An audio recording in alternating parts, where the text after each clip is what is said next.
ଓମ୍ ଶାନ୍ତି। 17 October 2025 ପ୍ରାତଃ ମୁରଲୀ।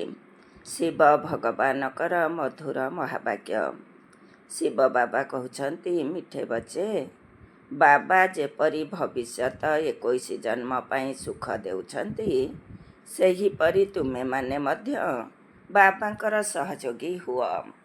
ପ୍ରୀତି ବୁଦ୍ଧି ହୁଅ। କାହାକୁ ଦୁଃଖ ଦେବାର ବିଚାର କେବେ ବି ନ ଆସୁ। ବାବା ଯେପରି ଭବିଷ୍ୟତ 21 ଜନ୍ମ ପାଇଁ ସୁଖ ଦେଉଛନ୍ତି, ସେହିପରି ତୁମେମାନେ ମଧ୍ୟ ବାବାଙ୍କର ସହଯୋଗୀ ହୁଅ। ପ୍ରୀତି ବୁଦ୍ଧି ହୁଅ। କାହାକୁ ଦୁଃଖ ଦେବାର ବିଚାର କେବେ ବି ନ ଆସୁ। ଆଜିର ପ୍ରଶ୍ନ, ତୁମେ ରୂପବସନ୍ତ ଅର୍ଥାତ୍ ଯୋଗୀ ଏବଂ ଜ୍ଞାନୀ ସନ୍ତାନମାନଙ୍କର କର୍ତ୍ତବ୍ୟ କ'ଣ? ତୁମକୁ ବାବାଙ୍କର କେଉଁ ଶିକ୍ଷା ମିଳିଛି? ତୁମେ ରୂପବସନ୍ତ ଅର୍ଥାତ୍ ଯୋଗୀ ଏବଂ ଜ୍ଞାନୀ ସନ୍ତାନମାନଙ୍କର କର୍ତ୍ତବ୍ୟ କ'ଣ? ତୁମକୁ ବାବାଙ୍କର କେଉଁ ଶିକ୍ଷା ମିଳିଛି? ଉତ୍ତର, ତୁମେ ରୂପବସନ୍ତ ସନ୍ତାନ। ତୁମମାନଙ୍କର କର୍ତ୍ତବ୍ୟ ହେଲା ମୁଖରୁ ସର୍ବଦା ରତ୍ନ ବାହାର କରିବା। ତୁମ ମୁଖରୁ କେବେ ହେଲେ ପଥର ବାହାରିବା ଉଚିତ ନୁହେଁ। ସମସ୍ତ ସନ୍ତାନମାନଙ୍କ ପ୍ରତି ବାବାଙ୍କର ଶିକ୍ଷା ହେଉଛି, ସନ୍ତାନମାନେ ପରସ୍ପର ମଧ୍ୟରେ କେବେ ହେଲେ କେହି କାହାକୁ ହଇରାଣ କରିବ ନାହିଁ, କ୍ରୋଧ କରିବ ନାହିଁ। ଏସବୁ ଆସୁରୀ ମନୁଷ୍ୟମାନଙ୍କର କାମ। ମନରେ ମଧ୍ୟ କାହାକୁ ଦୁଃଖ ଦେବାର ବିଚାର ନ ଆସୁ। ନିନ୍ଦା ସ୍ତୁତି ମାନ ଅପମାନ ସବୁ କିଛି ସହନ କରିବାକୁ ହେବ। ଯଦି କେହି କିଛି କହିଦେଉଛି, ତେବେ ଶାନ୍ତ ରହିବାକୁ ହେବ। ଆଇନକୁ ହାତକୁ ନେବା ଉଚିତ ନୁହେଁ, ଅର୍ଥାତ୍ କାହାରିକୁ ଦଣ୍ଡ ଦେବାର ନାହିଁ। ଗୀତ ତୁ ପ୍ୟାର କା ସାଗର ହେ। ଓମ୍ ଶାନ୍ତି। ଜ୍ଞାନ ଏବଂ ଅଜ୍ଞାନ। ଭକ୍ତମାନେ କାହାର ମହିମା କରୁଛନ୍ତି ଏବଂ ତୁମେ ପିଲାମାନେ ଏଠାରେ ବସି କାହାର ମହିମା ଶୁଣୁଛ? ଏହି ଜ୍ଞାନ ଏବେ ତୁମ ପାଖରେ ଅଛି। ରାତି ଦିନର ଫରକ ରହିଛି। ସେମାନେ ତ ଏମିତି ହିଁ କେବଳ ମହିମା ଗାନ କରୁଛନ୍ତି। ଏତେ ସ୍ନେହ ନାହିଁ, କାହିଁକି ନା ପରିଚୟ ଜଣା ନାହିଁ। ତୁମକୁ ବାବା ପରିଚୟ ଦେଉଛନ୍ତି, ମୁଁ ସ୍ନେହର ସାଗର ଏବଂ ତୁମକୁ ସ୍ନେହର ସାଗର କରାଉଛି। ସ୍ନେହର ସାଗର ବାବା ସମସ୍ତଙ୍କୁ କେତେ ସ୍ନେହୀ ଲାଗୁଛନ୍ତି। ସେଠାରେ ମଧ୍ୟ ସମସ୍ତେ ପରସ୍ପରକୁ ସ୍ନେହ କରିଥାନ୍ତି। ଏସବୁ ତୁମେ ଏହିଠାରୁ ଶିଖୁଛ। କାହା ସହିତ ମଧ୍ୟ ବିରୋଧୀ ହେବା ଅନୁଚିତ। ଯାହାକୁ ବାବା ଲୁଣ ପାଣି ବୋଲି କହୁଛନ୍ତି, ମନ ଭିତରେ କାହା ପ୍ରତି ଘୃଣା ରହିବା ଅନୁଚିତ। ଯିଏ ଘୃଣା କରନ୍ତି, ସେ କଳିଯୁଗୀ ନର୍କବାସୀ ଅଟନ୍ତି। ଜାଣିଛ ଯେ ଆମେ ସମସ୍ତେ ଭାଇ ଭଉଣୀ ଅଟୁ। ଶାନ୍ତିଧାମରେ ଥିବାବେଳେ ଭାଇ ଭାଇ ଅଟୁ। ଏଠାରେ କର୍ମକ୍ଷେତ୍ରରେ ଅଭିନୟ କରିବା ବେଳେ ଭାଇ ଭଉଣୀ ହେଉଛୁ। ଆମେ ଈଶ୍ୱରୀୟ ସନ୍ତାନ ଅଟୁ। ଈଶ୍ୱରଙ୍କର ମହିମା ହେଉଛି, ସେ ଜ୍ଞାନର ସାଗର, ପ୍ରେମର ସାଗର ଅଟନ୍ତି, ଅର୍ଥାତ୍ ସମସ୍ତଙ୍କୁ ସୁଖ ଦେଉଛନ୍ତି। ତୁମେ ନିଜ ଅନ୍ତରକୁ ପଚାର। ଯେପରି ବାବା ଭବିଷ୍ୟତ 21 ଜନ୍ମ ପାଇଁ ସୁଖ ଦେଉଛନ୍ତି, ସେହିଭଳି ଆମେ ମଧ୍ୟ ସେହି କାର୍ଯ୍ୟ କରୁଛୁ। ଯଦି ବାବାଙ୍କର ସହଯୋଗୀ ହେଉନାହାନ୍ତି, ପରସ୍ପର ସହିତ ପ୍ରୀତି ନାହିଁ, ବିପରୀତ ବୁଦ୍ଧି ହୋଇ ରହୁଛନ୍ତି, ତେବେ ବିନଶ୍ୟନ୍ତି ହୋଇଯାଆନ୍ତି। ବିପରୀତ ବୁଦ୍ଧି ହେବା ଅସୁରମାନଙ୍କର କାମ। ନିଜକୁ ଈଶ୍ୱରୀୟ ସମ୍ପ୍ରଦାୟର ବୋଲି କହି ଯଦି ପରସ୍ପରକୁ ଦୁଃଖ ଦେଉଛନ୍ତି, ତେବେ ତାଙ୍କୁ ଅସୁର କୁହାଯିବ। ତୁମେ ପିଲାମାନେ କାହାକୁ ମଧ୍ୟ ଦୁଃଖ ଦେବା ଅନୁଚିତ। ତୁମେ ହେଉଛ ଦୁଃଖହର୍ତ୍ତା ସୁଖକର୍ତ୍ତା ବାବାଙ୍କର ସନ୍ତାନ। ତେଣୁ ଦୁଃଖ ଦେବାର ଖିଆଲ ମଧ୍ୟ ତୁମର ଆସିବା ଅନୁଚିତ। ସେମାନେ ତ ହେଉଛନ୍ତି ଆସୁରୀ ସମ୍ପ୍ରଦାୟର, ଈଶ୍ୱରୀୟ ସମ୍ପ୍ରଦାୟର ନୁହନ୍ତି, କାହିଁକି ନା ଦେହ ଅଭିମାନୀ ଅଟନ୍ତି। ସେମାନେ କେବେ ହେଲେ ଯୋଗର ଯାତ୍ରାରେ ରହିପାରିବେ ନାହିଁ। ଯୋଗର ଯାତ୍ରା ବିନା କଲ୍ୟାଣ ହୋଇପାରିବ ନାହିଁ। ଈଶ୍ୱରୀୟ ସମ୍ପତ୍ତି ଦେଉଥିବା ବାବାଙ୍କୁ ତ ନିଶ୍ଚିତ ମନେ ପକାଇବାକୁ ହେବ। ତେବେ ଯାଇ ବିକର୍ମ ବିନାଶ ହେବ। ଅଧା କଳ୍ପ ଧରି ପରସ୍ପରକୁ ଦୁଃଖ ଦେଇ ଆସିଛ। ଯିଏ ପରସ୍ପର ମଧ୍ୟରେ ଲଢ଼େଇ କରି ହଇରାଣ କରୁଛନ୍ତି ତାଙ୍କୁ ଆସୁରୀ ସମ୍ପ୍ରଦାୟରେ ଗଣନା କରାଯାଏ। ପୁରୁଷାର୍ଥୀ ହେଲେ ମଧ୍ୟ କେତେ ଦିନ ପର୍ଯ୍ୟନ୍ତ ଦୁଃଖ ଦେଉଥିବେ। ସେଥିପାଇଁ ବାବା କହୁଛନ୍ତି ନିଜର ଚାର୍ଟ ରଖ। ଚାର୍ଟ ରଖିବା ଦ୍ୱାରା ଜଣାପଡ଼ିବ ମୋର ରେଜିଷ୍ଟର ସୁଧୁରୁଛି ନା ସେହି ଆସୁରୀ ଚଳନି ରହିଛି। ବାବା ସର୍ବଦା କହୁଛନ୍ତି କେବେ କାହାକୁ ହେଲେ ଦୁଃଖ ଦିଅ ନାହିଁ। ନିନ୍ଦା, ସ୍ତୁତି, ମାନ, ଅପମାନ, ଥଣ୍ଡା, ଗରମ ସବୁ ସହନ କରିବାକୁ ହେବ। କେହି କିଛି କହିଲେ ଶାନ୍ତ ରହିବା ଉଚିତ। ଏପରି ନୁହେଁ ଯେ ତାଙ୍କ ପାଇଁ ଆଉ ଦୁଇ ବଚନ କହିଦେବ। କେହି କାହାକୁ ଦୁଃଖ ଦେଲେ ବାବା ସେମାନଙ୍କୁ ବୁଝାଇବେ ନା? ପିଲାମାନଙ୍କୁ କହିପାରିବେ ନାହିଁ। ଆଇନକୁ ନିଜ ହାତକୁ ନେବା ଅନୁଚିତ। କୌଣସି କଥା ହେଲେ ବାବାଙ୍କ ପାଖକୁ ଆସିବା ଉଚିତ। ସରକାରଙ୍କର ମଧ୍ୟ ନିୟମ ରହିଛି। କେହି କାହାକୁ ମାରିପାରିବେ ନାହିଁ, ଅଭିଯୋଗ କରିପାରିବେ। ନିୟମ ଅନୁଯାୟୀ ଦଣ୍ଡ ଦେବା ହେଉଛି ସରକାରଙ୍କର କାମ। ତୁମେମାନେ ମଧ୍ୟ ଈଶ୍ୱରୀୟ ସରକାରଙ୍କ ପାଖକୁ ଆସ। ଆଇନକୁ ହାତକୁ ନିଅ ନାହିଁ। ଏହା ହେଉଛି ତୁମ ନିଜର ଘର। ସେଥିପାଇଁ ବାବା କହୁଛନ୍ତି ପ୍ରତ୍ୟହ କଚେରୀ ବସାଇ ନିଜକୁ ତର୍ଜମା କର। ଏକଥା ମଧ୍ୟ ବୁଝୁନାହାନ୍ତି ଯେ ଶିବ ବାବା ଆଦେଶ ଦେଉଛନ୍ତି। ବାବା କହୁଛନ୍ତି ସର୍ବଦା ଭାବ ଯେ ଶିବ ବାବା ଶୁଣାଉଛନ୍ତି। ଏପରି ଭାବ ନାହିଁ ଯେ ବ୍ରହ୍ମା ଶୁଣାଉଛନ୍ତି। ସର୍ବଦା ଶିବ ବାବା କହୁଛନ୍ତି ବୋଲି ଭାବିଲେ ତାଙ୍କର ସ୍ମୃତି ରହିବ। ଶିବ ବାବା ତୁମକୁ ଜ୍ଞାନ ଶୁଣାଇବା ପାଇଁ ରଥ ନେଇଛନ୍ତି। ବାବା ଶତପ୍ରଧାନ ହେବାର ରାସ୍ତା ବୁଝାଉଛନ୍ତି। ସେ ଗୁପ୍ତ ଅଟନ୍ତି, ତୁମେ ପ୍ରତ୍ୟକ୍ଷ ଅଟ।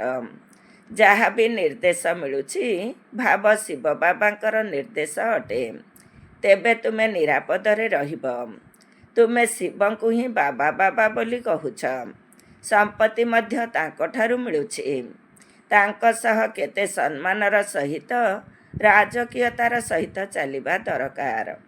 ତୁମେ କହୁଛ ନା ବାବା ଆମେ ତ ଲକ୍ଷ୍ମୀ ନାରାୟଣ ହେବୁ, ନଚେତ ଦ୍ୱିତୀୟ ଶ୍ରେଣୀ ଅଥବା ତୃତୀୟ ଶ୍ରେଣୀ ହେବୁ।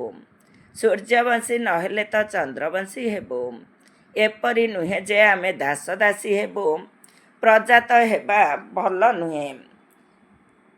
ତୁମକୁ ତ ଏଠାରେ ଦୈବୀ ଗୁଣ ହିଁ ଧାରଣ କରିବାକୁ ହେବ। ଆସୁରୀ ଚଳନି ରହିବା ଅନୁଚିତ। ନିଶ୍ଚୟ ନଥିବା କାରଣରୁ ଚାଲୁ ଚାଲୁ କହିଦେଉଛନ୍ତି ବ୍ରହ୍ମାଙ୍କ ଶରୀରରେ ଶିବ ବାବା ଆସୁଛନ୍ତି। ମୋର ବିଶ୍ୱାସ ହେଉନାହିଁ। ମାୟାର ଭୂତ ଆସିବା ଦ୍ୱାରା ପରସ୍ପର ମଧ୍ୟରେ ଏପରି କହିଥାନ୍ତି। ଆସୁରୀ ସ୍ୱଭାବଧାରୀ ପରସ୍ପର ସହିତ ମିଶିଲେ ଏପରି କଥା କହିବାରେ ଲାଗି ପଡ଼ିଥାନ୍ତି। ତାଙ୍କରି ମୁଖରୁ ଆସୁରୀ କଥା ହିଁ ବାହାରିଥାଏ। ବାବା କହୁଛନ୍ତି ତୁମେ ଆତ୍ମା ରୂପ ବସନ୍ତ ଅର୍ଥାତ୍ ଯୋଗୀ ଏବଂ ଜ୍ଞାନୀ ହେଉଛ। ତୁମ ମୁଖରୁ ରତ୍ନ ହିଁ ବାହାରିବା ଉଚିତ। ଯଦି ମୁଖରୁ ପଥର ବାହାରୁଛି ତେବେ ଆସୁରୀ ବୁଦ୍ଧି କୁହାଯିବ। ଗୀତ ମଧ୍ୟ ପିଲାମାନେ ଶୁଣିଲେ। ପିଲାମାନେ କହୁଛନ୍ତି ବାବା ସ୍ନେହର ସାଗର ଏବଂ ସୁଖର ସାଗର ଅଟନ୍ତି। ଏହା ଶିବ ବାବାଙ୍କର ହିଁ ମହିମା ଅଟେ। ବାବା କହୁଛନ୍ତି ତୁମେ ନିଜକୁ ଆତ୍ମା ବୁଝି ବାବାଙ୍କୁ ମନେ ପକାଅ। ଏଥିରେ ବହୁତ ଭଲ ଭଲ ସନ୍ତାନମାନେ ଫେଲ ହୋଇଯାଉଛନ୍ତି। ଦେହୀ ଅଭିମାନୀ ସ୍ଥିତିରେ ରହିପାରୁନାହାନ୍ତି। ଦେହୀ ଅଭିମାନୀ ହେଲେ ଯାଇ ଏତେ ଉଚ୍ଚ ପଦ ପାଇପାରିବେ। କେତେକ ସନ୍ତାନ ଫାଲତୁ କଥାରେ ବହୁତ ସମୟ ନଷ୍ଟ କରୁଛନ୍ତି। ଜ୍ଞାନର କଥା ହିଁ ଧ୍ୟାନକୁ ଆସୁନାହିଁ। ଏହାର ମଧ୍ୟ ଗାୟନ ରହିଛି ଯେ ନିଜ ଘରେ ଥିବା ଗଙ୍ଗାର ମାନ ରଖନ୍ତି ନାହିଁ। ଘର ନିଜ ଜିନିଷର ଏତେ ମାନ ରଖିନଥାନ୍ତି। ଯଦିଓ ଶ୍ରୀକୃଷ୍ଣ ଆଦିଙ୍କର ଚିତ୍ର ଘରେ ଅଛି, ପୁଣି ଶ୍ରୀନାଥଙ୍କ ଦ୍ୱାର ଆଦିକୁ ଏତେ ଦୂର ଦୂରକୁ କାହିଁକି ଯାଉଛନ୍ତି? ଶିବଙ୍କ ମନ୍ଦିରରେ ମଧ୍ୟ ପଥରର ଲିଙ୍ଗ ରହିଛି। ପାହାଡ଼ରୁ ପଥର ବାହାରି ଘଷି ହୋଇ ହୋଇ ଲିଙ୍ଗ ହୋଇଯାଏ। ତା ଭିତରୁ କେତେକ ପଥରରେ ସୁନା ମଧ୍ୟ ଲାଗିଥାଏ। କୁହାଯାଏ ସୁନାର କୈଳାସ ପର୍ବତ। ପାହାଡ଼ରୁ ସୁନା ବାହାରିଥାଏ ନା? ତେଣୁ ଅଳ୍ପ ଅଳ୍ପ ସୁନା ଲାଗିଥିବା ପଥର ମଧ୍ୟ ରହିଛି, ଯାହା ବହୁତ ସୁନ୍ଦର ଗୋଲ ଗୋଲ ହୋଇଥାଏ। ତାକୁ ବିକ୍ରି କରିଥାନ୍ତି। ସ୍ୱତନ୍ତ୍ର ଭାବେ ମାର୍ବଲର ମଧ୍ୟ ତିଆରି କରିଥାନ୍ତି। ବର୍ତ୍ତମାନ ଭକ୍ତଙ୍କୁ ଯଦି କହିବ ଯେ ତୁମେ ବାହାରେ ଏଣେତେଣେ କାହିଁକି ବୁଲୁଛ, ତେବେ ସେମାନେ ବିଗିଡ଼ି ଯିବେ। ବାବା ନିଜେ କହୁଛନ୍ତି ତୁମେ ବହୁତ ପଇସା ବର୍ବାଦ କରିଛ। ଏହା ମଧ୍ୟ ଡ୍ରାମାରେ ପାର୍ଟ ରହିଛି, ଯାହାକି ତୁମକୁ ଧକ୍କା ଖାଇବାକୁ ପଡ଼ୁଛି। ଏହା ହେଉଛି ଜ୍ଞାନ ଏବଂ ଭକ୍ତିର ଖେଳ। ଏବେ ତୁମକୁ ସମସ୍ତ ଜ୍ଞାନ ମିଳୁଛି। ଜ୍ଞାନ ହେଉଛି ସୁଖର ରାସ୍ତା। ଜ୍ଞାନ ଦ୍ୱାରା ସତ୍ୟଯୁଗର ରାଜତ୍ୱ ମିଳୁଛି। ଏହି ସମୟରେ ରାଜାରାଣୀ ତଥା ପ୍ରଜା ସମସ୍ତେ ନର୍କର ମାଲିକ ଅଟନ୍ତି। କେହି ମଲେ କୁହନ୍ତି ସ୍ୱର୍ଗବାସୀ ହେଲା। ଏହିରି କଥା ସବୁ ବର୍ତ୍ତମାନ ତୁମେ ବୁଝୁଛ। ବର୍ତ୍ତମାନ ତୁମେ କହୁଛ ଆମେ ସ୍ୱର୍ଗବାସୀ ହେବା ପାଇଁ ସ୍ୱର୍ଗର ସ୍ଥାପନାକର୍ତ୍ତା ବାବାଙ୍କ ନିକଟରେ ବସିଛୁ। ତାଙ୍କଠାରୁ ଆମକୁ ଜ୍ଞାନର ବିନ୍ଦୁ ମିଳୁଛି। ଅଳ୍ପ କିଛି ଜ୍ଞାନ ଶୁଣିଲେ ମଧ୍ୟ ସ୍ୱର୍ଗକୁ ନିଶ୍ଚୟ ଆସିବେ। ବାକି ସବୁ ପୁରୁଷାର୍ଥ ଉପରେ ନିର୍ଭର କରୁଛି। ଭାବନ୍ତି ଯଦି ଗୋଟିଏ ଢାଳ ଗଙ୍ଗାଜଳ ମୁଖରେ ଢାଳିଦେବ ତେବେ ପତିତରୁ ପବିତ୍ର ହୋଇଯିବ। ତେଣୁ ଢାଳ ଭର୍ତ୍ତି କରି ନେଇ ପ୍ରତ୍ୟହ ସେଥିରୁ ଏକ ଏକ ବୁନ୍ଦା ପାଣିରେ ମିଶାଇ ସ୍ନାନ କରିଥାନ୍ତି। ତାହା ଯେପରି ଗଙ୍ଗା ସ୍ନାନ ହୋଇଗଲା। ବିଦେଶକୁ ମଧ୍ୟ ଗଙ୍ଗାଜଳ ଭରି କରି ନେଇଯାଆନ୍ତି। ଏସବୁ ହେଲା ଭକ୍ତି। ବାବା ସନ୍ତାନମାନଙ୍କୁ ବୁଝାଉଛନ୍ତି ଯେ ମାୟା ବହୁତ ଜୋରରେ ଚାପୁଡ଼ା ଲଗାଇ ବିକର୍ମ କରେଇ ଦିଏ। ସେଥିପାଇଁ କଚେରୀ କର। ନିଜେ ନିଜର କଚେରୀ କରିବା ଭଲ। ତୁମେ ନିଜେ ନିଜକୁ ରାଜତିଳକ ଦେଉଛ। ତେଣୁ ନିଜକୁ ନିଜେ ଯାଞ୍ଚ କରିବାକୁ ହେବ।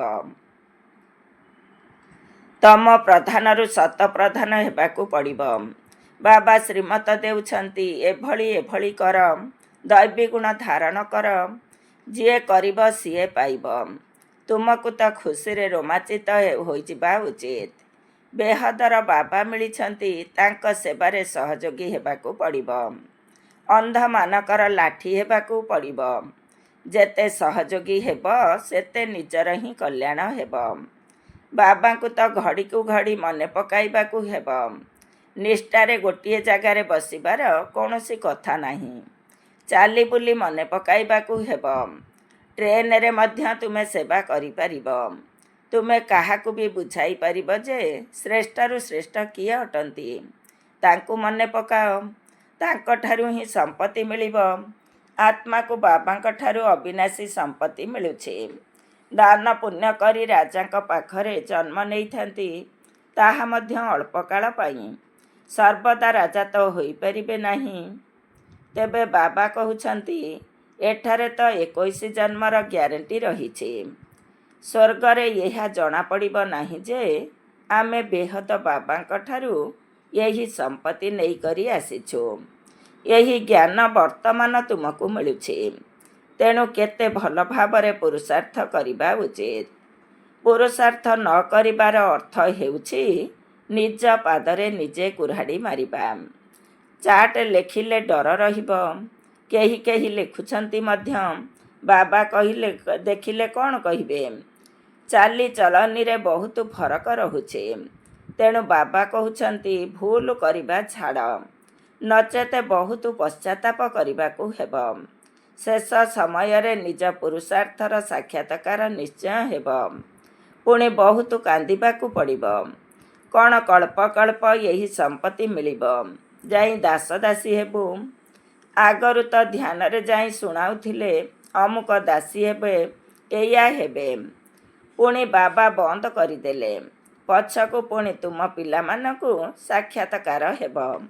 ସାକ୍ଷାତକାର ବିନା ଦଣ୍ଡ କିପରି ମିଳିବ? କାଇଦା ହିଁ ନାହିଁ। ପିଲାମାନଙ୍କୁ ବହୁତ ଯୁକ୍ତି ମଧ୍ୟ ବୁଝାଯାଉଛି। ତୁମେ ନିଜ ସ୍ୱାମୀକୁ କୁହ। ବାବା କହୁଛନ୍ତି ପିଲାମାନେ କାମ ମହାଶତ୍ରୁ ଅଟେ। ଏହା ଉପରେ ବିଜୟ ପ୍ରାପ୍ତ କର। ମାୟାକୁ ଜିତି ଜଗତ ଜିତି ହୁଅ। ମୁଁ ସ୍ୱର୍ଗର ମାଲିକ ହେବି ନା ତୁମ କାରଣରୁ ଅପବିତ୍ର ହୋଇ ନର୍କକୁ ଯିବି। ବହୁତ ସ୍ନେହ ଓ ନମ୍ରତାର ସହିତ ବୁଝାଅ। କୁହ ମୋତେ ନର୍କକୁ କାହିଁକି ଠେଲି ଦେଉଛ?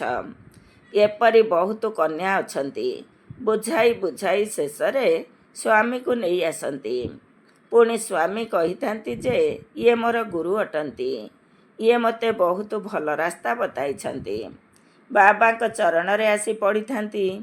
କେବେ ହାର କେବେ ଜିତି ହେଉଛି, ତେଣୁ ପିଲାମାନଙ୍କୁ ବହୁତ ବହୁତ ମଧୁର ହେବାକୁ ପଡ଼ିବ। ଯିଏ ସେବା କରିବେ ସେ ହିଁ ସ୍ନେହୀ ହେବେ।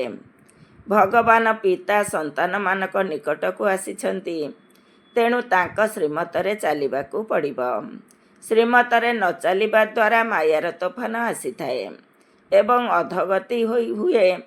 ଏପରି ମଧ୍ୟ ଅଛନ୍ତି, ସେମାନେ କେଉଁ କାମର ହୋଇପାରନ୍ତି ନାହିଁ। ଏହା କୌଣସି ସାଧାରଣ ପାଠପଢ଼ା ନୁହେଁ। ଅନ୍ୟ ସବୁ ସତ୍ସଙ୍ଗ ଆଦିରେ କେବଳ କର୍ଣ୍ଣରସ ରହିଛି, ଯାହାଦ୍ୱାରା ଅଳ୍ପ କାଳର ସୁଖ ମିଳିଥାଏ। ଏହି ବାବାଙ୍କ ଦ୍ୱାରା ତ 21 ଜନ୍ମର ସୁଖ ମିଳୁଛି। ବାବା ସୁଖ ଶାନ୍ତିର ସାଗର ଅଟନ୍ତି। ଆମକୁ ମଧ୍ୟ ବାବାଙ୍କ ଠାରୁ ସମ୍ପତ୍ତି ମିଳୁଛି। ସେବା କରିଲେ ହିଁ ସମ୍ପତ୍ତି ମିଳିବ। ସେଥିପାଇଁ ବ୍ୟାଚ ସଦା ଲାଗି ରହିବା ଉଚିତ। ଆମକୁ ଏହିପରି ସର୍ବଗୁଣ ସମ୍ପନ୍ନ ହେବାକୁ ପଡ଼ିବ। ଯାଞ୍ଚ କରିବାକୁ ହେବ ଯେ ମୁଁ କାହାକୁ ଦୁଃଖ ଦେଉନାହିଁ ତ, ଆସୁରୀ ଚାଲିଚଳନ ନାହିଁ ତ। ମାୟା ଏପରି କାମ କରାଉଛି ଯେ ସେ କଥା ନ କହିଲେ ଭଲ। ଭଲ ଭଲ ଘରର ଲୋକେ ମଧ୍ୟ କହୁଛନ୍ତି, ମାୟା ଏପରି ବିକର୍ମ କରାଇଦେଲା। କେହି ସତ୍ୟ ବତାଉଛନ୍ତି, କେହି ସତ୍ୟ ନ କହିଲେ 100 ଗୁଣା ଦଣ୍ଡ ପାଉଛନ୍ତି। ପୁଣି ସେହି ଅଭ୍ୟାସ ବଢ଼ି ଚାଲିବ। ଯଦି ବାବାଙ୍କୁ ଶୁଣାଇବ ତେବେ ବାବା ସାବଧାନ କରାଇବେ। ବାବା କହୁଛନ୍ତି, ଯଦି ପାପ କରିଛ ତେବେ ରେଜିଷ୍ଟରରେ ଲେଖ ଏବଂ କହିଦିଅ, ତେବେ ତୁମର ଅଧା ପାପ ସମାପ୍ତ ହୋଇଯିବ। ଯଦି ନ ଶୁଣାଇବ, ଲୁଚାଇବ, ତେବେ ଆହୁରି ଅଧିକ ପାପ କରିଚାଲିବ। ତା ଫଳରେ ଅଭିଶାପ ମିଳିବ। ନ କହିବା ଦ୍ୱାରା ଥରକ ବଦଳରେ 100 ଥର ଭୁଲ କରିଚାଲିବ। ବାବା କେତେ ଭଲ ରାୟ ଦେଉଛନ୍ତି, କିନ୍ତୁ କେତେ ଜଣକ ଉପରେ ସାମାନ୍ୟ ହେଲେ ବି ପ୍ରଭାବ ପଡ଼ୁନାହିଁ। ନିଜ ଭାଗ୍ୟକୁ ଯେପରି ଗୋଇଠା ମାରୁଛନ୍ତି, ବହୁତ ବହୁତ କ୍ଷତି କରୁଛନ୍ତି। ଅନ୍ତିମ ସମୟରେ ସମସ୍ତଙ୍କୁ ସାକ୍ଷାତକାର ହେବ। ମୁଁ ଏହି ପଦ ପାଇବି। ଶ୍ରେଣୀ ପରିବର୍ତ୍ତନ ହେଲେ ନମ୍ବର ଜଣାପଡ଼ିଥାଏ ନା। ଉତ୍ତୀର୍ଣ୍ଣ ହେବା ପୂର୍ବରୁ ଫଳାଫଳ ବାହାରିଥାଏ। ତୁମେ ମଧ୍ୟ ନିଜର କ୍ଲାସ ଯାଉଛ, ତେଣୁ ନମ୍ବର ବିଷୟରେ ଜଣା ତ ପଡ଼ିବ। ପୁଣି ବହୁତ ଜୋରରେ କାନ୍ଦିବ, ସେତେବେଳେ କ'ଣ କରିପାରିବ? ଫଳାଫଳ ତ ବାହାରିଗଲା ନା। ଯାହା ଭାଗ୍ୟରେ ଥିଲା ତାକୁ ନେଇଗଲ। ବାବା ସମସ୍ତ ସନ୍ତାନମାନଙ୍କୁ ସାବଧାନ କରୁଛନ୍ତି। କର୍ମାତୀତ ଅବସ୍ଥା ଏବେ ହୋଇପାରିବ ନାହିଁ। କର୍ମାତୀତ ଅବସ୍ଥା ହେଲେ ପୁଣି ଶରୀର ଛାଡ଼ିବାକୁ ପଡ଼ିବ। ବର୍ତ୍ତମାନ କିଛି ନା କିଛି ବିକର୍ମ ରହିଛି, ହିସାବ କିତାବ ରହିଛି। ସେଥିପାଇଁ ପୂରା ଯୋଗ ଲାଗୁନାହିଁ। ଏବେ କେହି କହିପାରିବେ ନାହିଁ ଯେ ଆମେ କର୍ମାତୀତ ଅବସ୍ଥାରେ ଅଛୁ। କର୍ମାତୀତ ଅବସ୍ଥାର ନିକଟତର ହେଲେ ବହୁତ ଲକ୍ଷଣମାନ ଦେଖାଯିବ। ସମସ୍ତ ଆଧାର ତୁମର ଅବସ୍ଥା ଏବଂ ବିନାଶ ଉପରେ ନିର୍ଭର କରେ। ତୁମର ପାଠପଢ଼ା ଶେଷ ହେବାକୁ ହେଲେ ଦେଖିବ ଯେ ଲଢ଼େଇ ମୁଣ୍ଡ ଉପରେ ଛିଡ଼ା ହୋଇଛି। ଆଚ୍ଛା, ମିଠା ମିଠା ଶିଖିଲଧେ ସନ୍ତାନମାନଙ୍କ ପ୍ରତି ମାତା ପିତା ବାପ ଦାଦାଙ୍କର ମଧୁର ସ୍ନେହ ସମ୍ପନ୍ନ ଶୁଭେଚ୍ଛା ଏବଂ ସୁପ୍ରଭାତ। ଆତ୍ମିକ ପିତାଙ୍କର ଆତ୍ମିକ ସନ୍ତାନମାନଙ୍କୁ ନମସ୍ତେ। ଆମ ଆତ୍ମିକ ସନ୍ତାନମାନଙ୍କର ଆତ୍ମିକ ମାତା ପିତା ବାପ ଦାଦାଙ୍କୁ ନମସ୍ତେ ନମସ୍ତେ ନମସ୍ତେ। ଧାରଣା ପାଇଁ ମୁଖ୍ୟ ସାର 1 ନମ୍ବର। ମାୟାର ବଶବର୍ତ୍ତୀ ହୋଇ କୌଣସି ଆସୁରୀ ଚାଲିଚଳନ ରଖିବାର ନାହିଁ। ନିଜର ଚାଲିଚଳନୀର ରେଜିଷ୍ଟର ରଖିବା ଆବଶ୍ୟକ। ଏଭଳି କୌଣସି କର୍ମ କରିବାର ନାହିଁ ଯାହାଦ୍ୱାରା ପଶ୍ଚାତାପ କରିବାକୁ ପଡ଼ିବ। 2 ନମ୍ବର। ବହୁତ ବହୁତ ସ୍ନେହ ଏବଂ ନମ୍ରତାର ସହିତ ସେବା କରିବାକୁ ହେବ। ମିଠା ହେବାକୁ ପଡ଼ିବ। ମୁଖ ଦ୍ୱାରା ଆସୁରୀ ଶବ୍ଦ ଉଚ୍ଚାରଣ କରିବାର ନାହିଁ। କୁସଙ୍ଗଠାରୁ ବହୁତ ବହୁତ ଦୂରେଇ ରହିବାକୁ ପଡ଼ିବ। ସର୍ବଦା ଶ୍ରୀମତରେ ଚାଲିବାକୁ ହେବ। ଆଜିର ବରଦାନ। ସଂଗଠିତ ରୂପରେ ଏକରସ ସ୍ଥିତିର ଅଭ୍ୟାସ ଦ୍ୱାରା ବିଜୟର ନାଗାରା ବଜାଉଥିବା ଏଭର ରେଡ଼ି ଅର୍ଥାତ୍ ସଦା ପ୍ରସ୍ତୁତ ଭବ। ସଂଗଠିତ ରୂପରେ ଏକରସ ସ୍ଥିତିର ଅଭ୍ୟାସ ଦ୍ୱାରା ବିଜୟର ନାଗାରା ବଜାଉଥିବା ଏଭର ରେଡ଼ି ଅର୍ଥାତ୍ ସଦା ପ୍ରସ୍ତୁତ ଭବ। ଡିଟେଲ୍ସ। ସାରା ବିଶ୍ୱରେ ବିଜୟର ନାଗାରା ସେତେବେଳେ ବାଜିବ ଯେତେବେଳେ ସମସ୍ତଙ୍କର ସବୁ ସଂକଳ୍ପ ଗୋଟିଏ ସଂକଳ୍ପରେ ସମାହିତ ହୋଇଯିବ ଅର୍ଥାତ୍ ମିଶିଯିବ। ସଂଗଠିତ ରୂପରେ ଯେତେବେଳେ ଗୋଟିଏ ସେକେଣ୍ଡରେ ସମସ୍ତେ ଏକରସ ସ୍ଥିତିରେ ସ୍ଥିତ ହୋଇଯିବେ ସେତେବେଳେ କୁହାଯିବ ଏଭର ରେଡ଼ି। ତେବେ ଗୋଟିଏ ସେକେଣ୍ଡରେ ଏକମତ ଏକରସ ସ୍ଥିତି ଏବଂ ଗୋଟିଏ ସଂକଳ୍ପରେ ସ୍ଥିତ ହେବାର ସ୍ମାରକୀ ଭାବରେ ଆଙ୍ଗୁଳି ଲଗାଇବାର ଦେଖାଇଛନ୍ତି। ଯେଉଁ ଆଙ୍ଗୁଳି ଦ୍ୱାରା କଳିଯୁଗୀ ପର୍ବତ ଉଠିଯାଉଛି। ସେଥିପାଇଁ ସଂଗଠିତ ରୂପରେ ଏକରସ ସ୍ଥିତି ନିର୍ମାଣ କରିବାର ଅଭ୍ୟାସ କର। ତେବେ ଯାଇ ସାରା ବିଶ୍ୱରେ ଶକ୍ତି ସେନାର ନାମ ବିଖ୍ୟାତ ହେବ। ଆଜିର ସ୍ଲୋଗାନ। ଶ୍ରେଷ୍ଠ ପୁରୁଷାର୍ଥରେ ଥକିଯିବା ମଧ୍ୟ ଆଳସ୍ୟର ଲକ୍ଷଣ। ଶ୍ରେଷ୍ଠ ପୁରୁଷାର୍ଥରେ ଥକିଯିବା ମଧ୍ୟ ଆଳସ୍ୟର ଲକ୍ଷଣ। ଓମ୍ ଶାନ୍ତି। ଆଜିର ଅବ୍ୟକ୍ତ ଇଶାରା। ନିଜ ପ୍ରତି ଏବଂ ସମସ୍ତଙ୍କ ପ୍ରତି ନିଜର ସଂକଳ୍ପ ଦ୍ୱାରା ଯୋଗର ଶକ୍ତିଗୁଡ଼ିକୁ ପ୍ରୟୋଗ କର।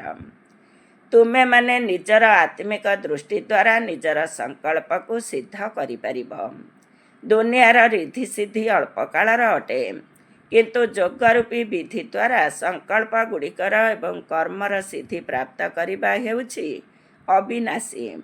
ଦୁନିଆରେ ରିଦ୍ଧିସିଦ୍ଧିର ପ୍ରୟୋଗ କରୁଛନ୍ତି ଏବଂ ତୁମେମାନେ ୟାଦର ବିଧି ଦ୍ୱାରା ସଂକଳ୍ପ ଗୁଡ଼ିକର ଏବଂ କର୍ମ ଗୁଡ଼ିକର ସିଦ୍ଧି ପ୍ରାପ୍ତ କରୁଛ। ଓମ୍ ଶାନ୍ତି।